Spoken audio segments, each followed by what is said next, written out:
డాబర్ ఆమ్లా ఉసిరి hair oil పునర్వివాహం. Pradeep చాలా మొండిగా తయారయ్యాడు. నా మాట కూడా వినడం లేదు. తన అన్నయ్య ప్రభావం ఎంతో కొంత పడుతుంది కదా.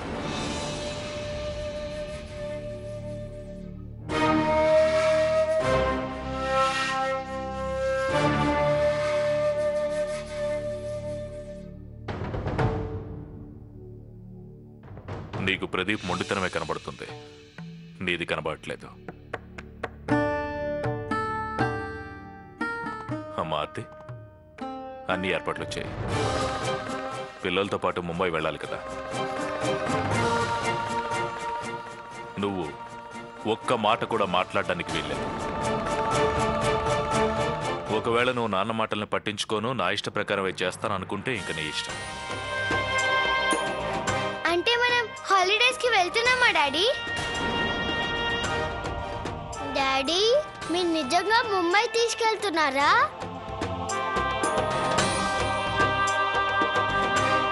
అవును బాబు, మీ ముగ్గురు మీ అమ్మా నాన్నలతో పాటు ముంబైకి సెలవులు గడపడానికి వెళుతున్నారు.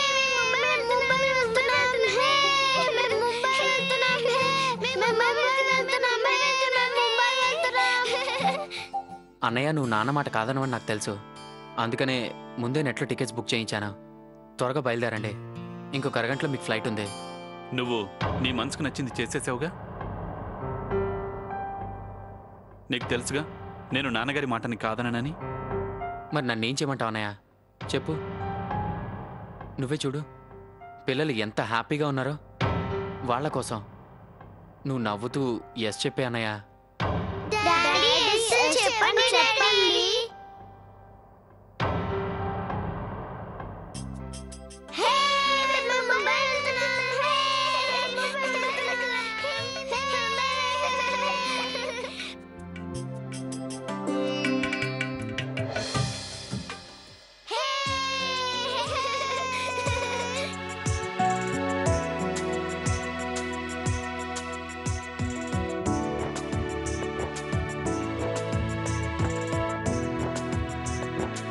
బాగా ఎంజాయ్ చేసి రండి, ఓకే?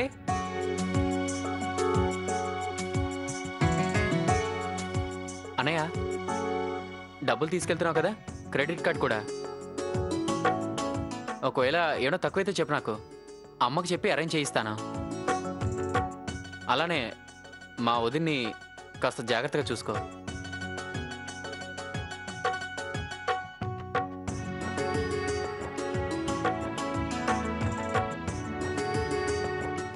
ఆర్తి, ఇక యశ్వంత్ని నీ వశం చేసుకుని తిరిగి రావాలి.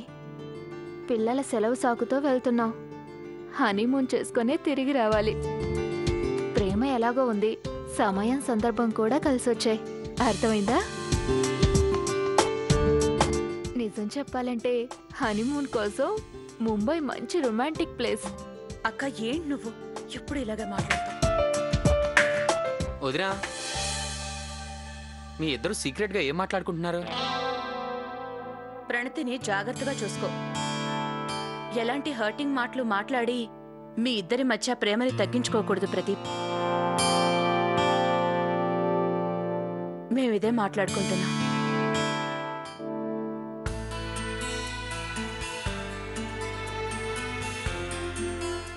దీర్ఘాయుష్మాన్ బావా. సంతోషంగా ఉండమ్మా.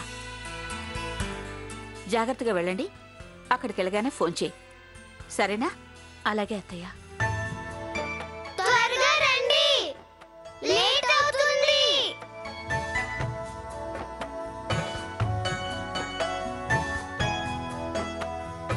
అమ్మా ఆర్తి,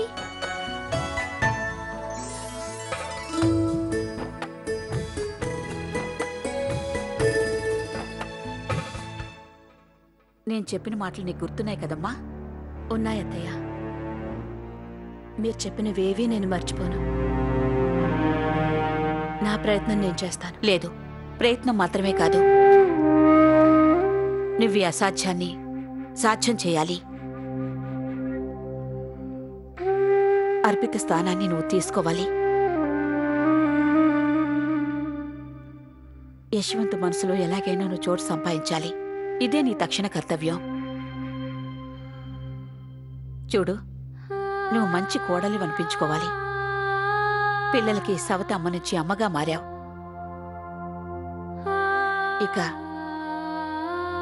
నువ్వు నా కొడుక్కి భార్యగా మారిపోవాలి. నాకు తెలుసమ్మా, నువ్వు ఈ పని తప్పకుండా చేయగలవని నాకు పూర్తి నమ్మకం ఉంది. కానీ అత్తయ్య, యశ్వంత్ గారు. నాకు తెలుసమ్మా, యశ్వంత్ తన్ని తాను బంధించుకున్నాడు. తన మనసు తలుపుల్ని పూర్తిగా మూసేశాడు. ఇది నీకు అగ్ని పరీక్షే. నేను నీకు అత్తయ్యగా ఇలాంటి మాటలు చెప్పడం అస్సలు బాగోదు. అయినా సరే చెప్తున్నాను. చూడమ్మా, భార్య అసలు కర్తవ్యం భర్త మనసులో చోటు సంపాదించుకోవడం. ఈ పని నువ్వు చేయగలవని నాకు నమ్మకం ఉంది. నేను నిన్ను నమ్ముతున్నాను. ఈ పని పూర్తి అయ్యేంతవరకు నువ్వు మాత్రం ఇంటికి తిరిగి రావద్దు. అత్తయ్య, ఇప్పటికే ఆలస్యమైంది. ఫ్లైట్ వెళ్ళిపోతుంది. నువ్వు నేను మళ్ళీ మాట్లాడుకునేది ఎప్పుడో తెలుసా? నువ్వు నా బిడ్డని నీ సొంతం చేసుకున్నాక అన్ని విధాలుగా. అర్థమైందా? ఇక వెళ్ళి కారులో కూర్చో.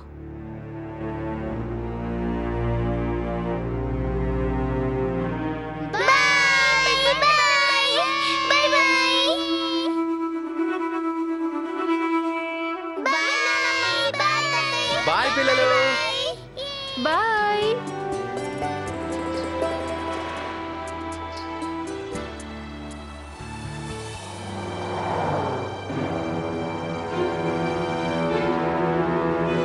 ముంబైలో హనీమూన్.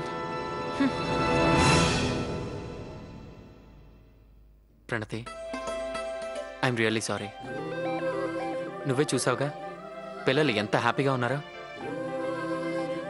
ప్రణతి, మనం ఇంకెప్పుడైనా వెళ్దాం. ఎప్పటికైనా నవ్వు ప్లీజ్.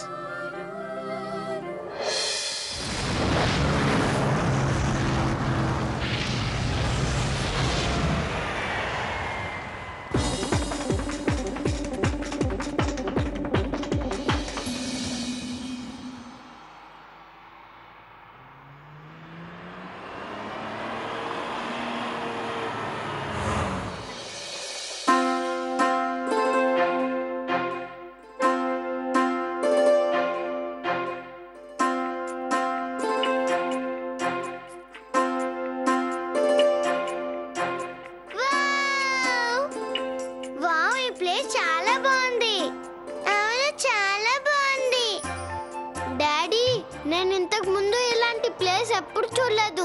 Thank you daddy. నిజం యశ్వంత్ గారు, ఈ ప్లేస్ చాలా బాగుంది.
నాకు చాలా ఫాస్ట్ గా సుసు వస్తుంది.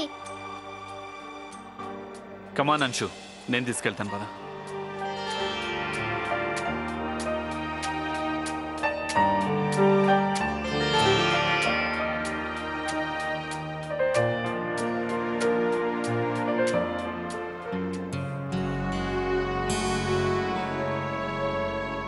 డాడీ చాలా ఫాస్ట్ గా వస్తుంది డాడీ. ఒక్క నిమిషం. డాడీ ఏం చేస్తున్నావు? డోర్ ఓపెన్ అవ్వట్లేదా? ఒక్క నిమిషం. జగన్, జగన్. ఎప్పుడు జరిగేదే ఇప్పుడు జరుగుంటుంది. జగన్ నన్ను రిసీవ్ చేసుకోవడానికి ఎయిర్పోర్ట్కి వెళ్ళి ఉంటాడు, ఎప్పట్లాగే లేటుగా. ఇప్పుడు ఏం చేద్దాం డాడీ? చాలా ఫాస్ట్ గా సుసు వస్తుంది.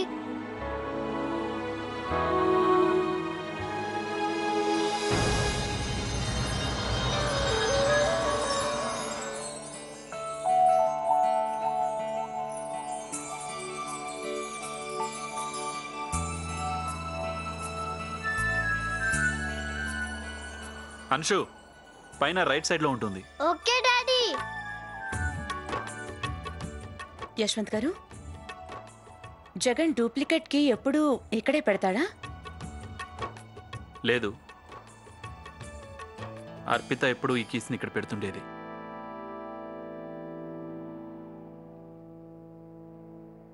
తను వెళ్ళిపోయాక నా ప్రపంచం మారిపోయింది. కానీ జగన్ ఇక్కడ ఏది మారనివ్వలేదు, అన్నీ జాగ్రత్తగా ఉంచాడు. అర్పిత వదిలి వెళ్ళిన ప్రతిదీ. పదండి ఆర్తి గారు.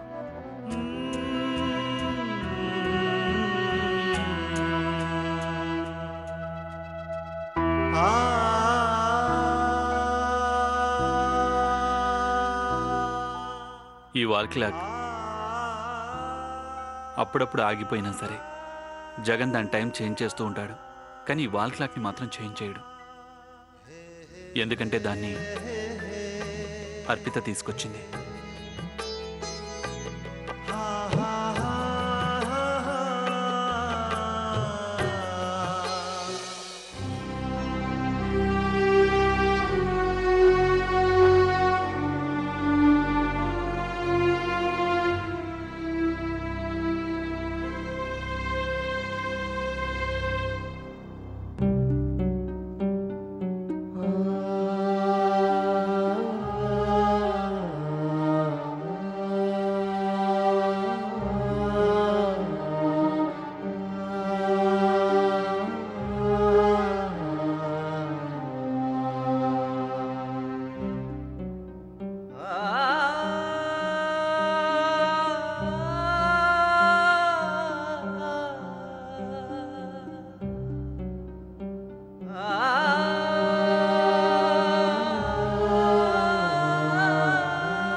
నమస్తే నమస్తే యశ్వంత్ బాబు. అయ్యగారు నమస్తే. ఏంటిది? వద్దు, నమస్తే అమ్మా. చాలు చాలు. పర్వాలేదు. మీరు వచ్చినందుకు చాలా సంతోషంగా ఉందమ్మా. బాబు గారు చూడండి, మళ్ళీ ఈయన వల్ల ఈ రోజు కూడా లేట్ అయింది. ఎప్పుడు నువ్వు వింతే. నువ్వు రాకండి నా మీద కంప్లైంట్ చేస్తున్నావా? నువ్వు చేసే పనులన్నీ ఇలాగే ఉంటాయి, మరి చెప్పకుండా ఎలా ఉండమంటావు? అవునవును, నువ్వు చెప్పేదాన్ని నిజం అంటారు, వాగుడు అంటారు. మీరిద్దరూ ఇంకా గొడవ పడుతున్నారా? కాలంతో పాటు మీరిద్దరూ మారిపోయి ఉంటారనుకున్నా. లేదు యశ్వంత్ గారు, భార్యాభర్తల మధ్య సరదాలే ఉంటాయి, గొడవలుండవు. దాన్నే ప్రేమ అంటారు. బాబు గారు, అమ్మగారు చెప్పింది అచ్చరాలా నిజం. అయ్యగారు కాలు చేతులు కడుక్కొని వచ్చాడే, టిఫిన్ రెడీ చేసేస్తాను. నడు నడు నడు.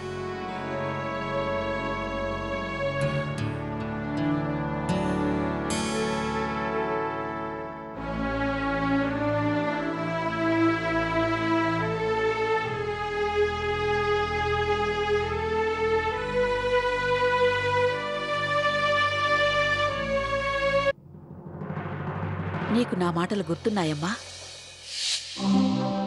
నాకు నా పాత యశ్వంత్ని తీసుకురామ్మా. మా యశ్వంత్ గతంలో చాలా సంతోషంగా ఉండేవాడు.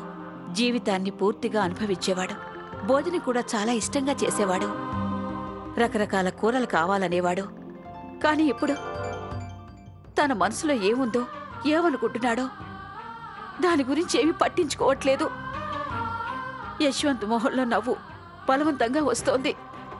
కానీ అది కేవలం మాకు చూపించడానికి.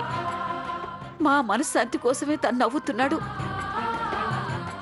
కానీ లోపల తన మనసు పడే రోదన నాకు వినిపిస్తోందమ్మా. నేను వాడి అమ్మని. తన బాధ నాకు తెలియకుండా ఎలా ఉంటుంది?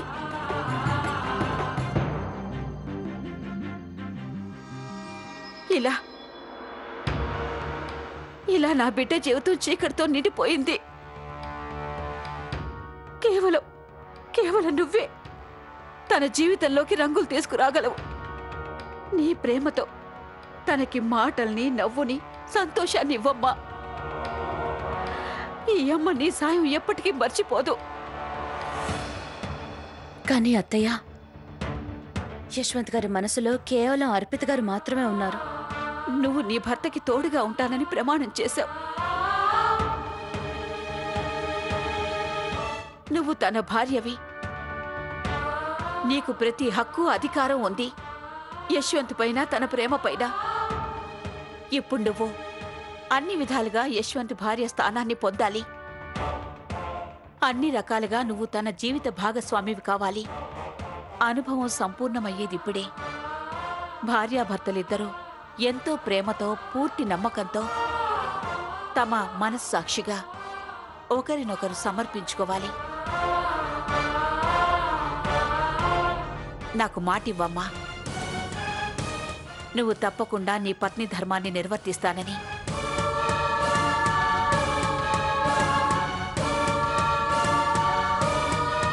నాకు ప్రమాణం చేయి.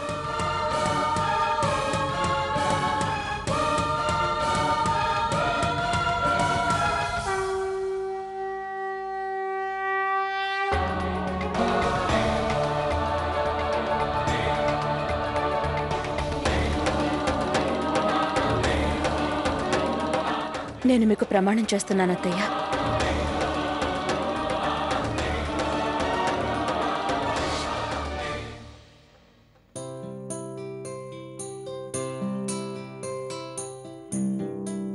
నాకు తెలుసు యశ్వంత్ మనసులో స్థానం సంపాదించుకోవడం చాలా కష్టమని.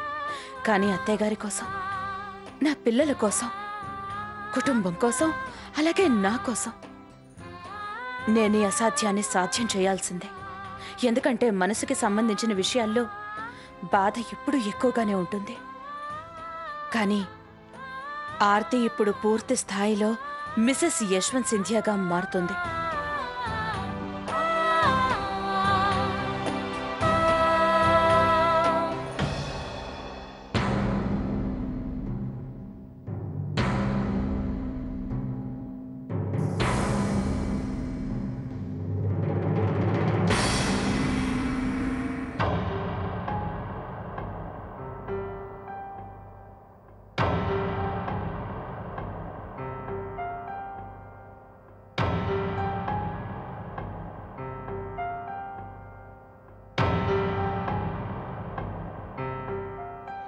గడిచిన మధుర క్షణాల జ్ఞాపకాలను గుర్తు చేసుకుంటుంటే మనసుకి చాలా సంతోషంగా ఉంటుంది కదా యశ్వంత్ గారు.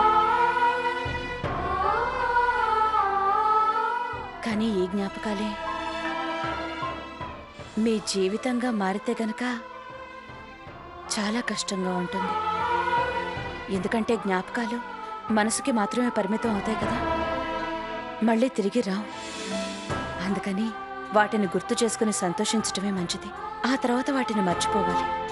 కానీ అందులోనే జీవించాలని ప్రయత్నిస్తే ప్రతి శ్వాస కూడా భారంగా మారిపోతుంది.